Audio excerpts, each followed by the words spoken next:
Help! They've kidnapped me. Lady Di, a Modern Fairytale by Slobodan Radojev. Mitrich Part 2 Conspiracies Chapter 31 The Florist The florist van leaves Highway A4 towards the greenhouses of Aalsmeer and drives from Aalsmeersweg into a large barn. The driver turns the engine off and gets out of his vehicle. In the barn, a long and slender young blonde dressed in denim trousers and a shiny silver jacket comes wiggling her hips to meet the driver. "Hi, my boy." The driver nods and opens the lift back. He removes bag after bag, placing them on the concrete floor. The young blonde opens the bags, removes the vegetable remains, takes the blue jerry cans out and puts them on a little electric cart. "Honey, is everything okay?" "Yeah. Are you still mad at me?" "Yes and no," he says hesitantly. She comes closer and kisses him. "This weekend I'm alone here. My parents are going to Paris. See if you can manage to stay here." "We'll see," he says, gently removing her hands from his shoulders. "Promise me," crankily. He gathers the chopped vegetable leaves and puts them back in the plastic bag. "Don't be silly, please. If they catch us, they'll kill me. You know what your dad is like. The whole weekend we're alone." She grins.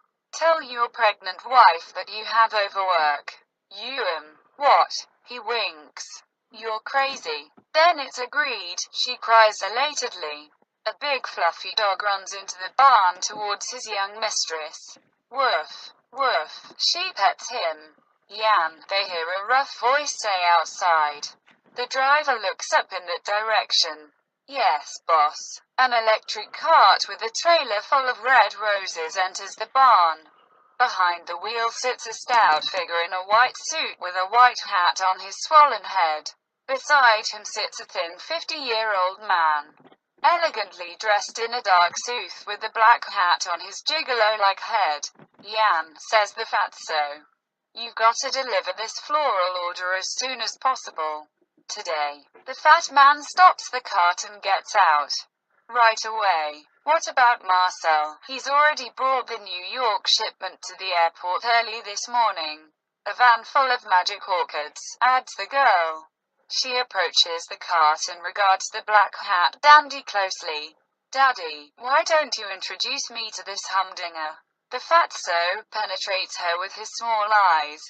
"This is my partner from Paris." The black hat man jumps from the cart, takes her hand and kisses it.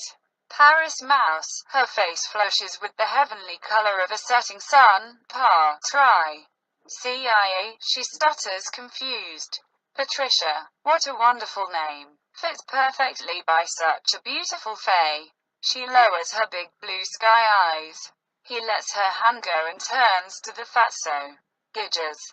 You showed me all your beautiful flower lens and you hide this wonderful blue sky rose from me." The white hat man brushes the comment away and stares reproachfully with his bloodshot eyes at his daughter. Patricia is still a kid.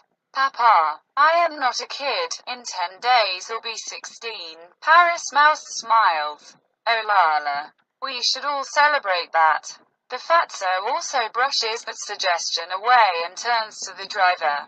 "Business first. Jan, please transport these roses fast to Schiphol. The shipment must be sent to Paris by air this morning." "Okay, boss." The driver carries the flowers quickly from the electric car to the van. The white hat watches his daughter playing with the dog. "Patricia, leave the dog alone. Go help Jan." Patricia runs to her secret lover boy. "Yes, Daddy." The fat man climbs on the electric cart, starts the engine and turns to Paris mouse. "Companion, come and sit next to me. These jerry cans must be brought to the laboratory." Paris mouse climbs on the cart and shouts, "Patricia." She glances at him. "JAAA. Would you like to keep me company this weekend in Zandvoort? I've booked tickets for a super race. Bet that my car will win if you come with me." "She's just a child," fatso protests. "Yes, yes," cries his daughter. "Okay, I'll come and pick you up Saturday." White hat turns his head. My friend. My daughter is still a child. Paris Mouse taps Fatso on his shoulder. Gidges. Don't worry. I will behave like a gentleman. The fat man presses his lips together and looks at his daughter. Patricia. Yes, Daddy. Don't forget to feed the horses. Don't worry, Dad. The white hat gives gas. The cart leaves the barn. Patricia and Jan quickly bring the rest of the flowers into the van. Both remain silent. Suddenly he grabs her hand. You whore. She breaks away. Jealous, eh? That's not true. But you're impossible. You have your wife. I saved you. Now you can be with her all weekend. He's also married. You're really jealous. I'm not. But beware of the Black Gypsy. Gypsy. Jan gets into the front of the delivery van. He's worse than gypsies. Patricia laughs. I love gypsies. She lifts the plastic bags with the vegetable remains and carries them to the horses in the back of the barn. Turning around, she shouts, Jan, say hello to your wife for me. Jan gets out of the front of the van, grabs 2 bags and runs after her. She notices him and runs away. He quickly catches up with her, throws the bags away and grabs her. She does not resist as he lifts her in an empty horse cabin and gently lays her down on the straw. Quickly he loosens her jeans. She his. Both began breathing fast. She sticks her long nails into his back. Jan quickly grabs her hands. Are you crazy? Patricia giggles.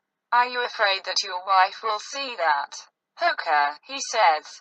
He penetrates here even stronger. After a while, Jan runs to the van, starts the engine, gives gas and leaves the house with screeching tires. Patricia shakes the straw from her body and quickly puts her jeans on. She fixes her shirt and jacket, takes the bags and goes to the horses, singing a Dutch song. I love you, I love him. I love cheese and love jam. She feeds them. The horses enjoy a tasty salad from her hands. Fatso hands his partner a white coat, glasses, surgical gloves and a mask, and equips himself with the same outfit. The men enter a hermetically sealed room and approach a machine. Fat man screws the cap off a blue jerry can and screws the cap connected to a long plastic hose which leads into the machine. Fatso starts the mechanism. The compressor starts to sizzle and little blue plastic bags, 5 centimeters wide and 9.5 centimeters long, begin to drop out of the machine into a large basket. Within minutes there are 1,000 bags in the basket. Fatso carries the full basket to the side and shakes the contents out into a large box. With the empty basket, he returns to the machine, removes the empty blue jerry can and assembles the following one in its place. In less than half an hour all jerry cans are empty. Fatso gestures Paris Mouse to leave the laboratory. Mouse takes one of the hermetically sealed blue bags and puts it in the pocket of his white doctor's coat. Both men leave the lab and enter the branch office where they take off their surgical garb. Paris Mouse takes the little bag out of his coat pocket, looks at the photos of orchids on it and reads aloud, crystal clear universal. Fatso removes 2 bags from his pocket. A yellow-colored one with photos of irises and anemones on it and the text made by Pocan and Crystal International BV. Narden, and the other one white with a blue frame and a picture of a red rose and the text FLORALIFE. He offers them to Paris Mouse. Have a look at these 2. Paris Mouse takes the flower feed in his hands. Where did you get these wonderful plastic bags from? Connections. In this town everyone can buy what his heart desires. So we immediately buy large quantities.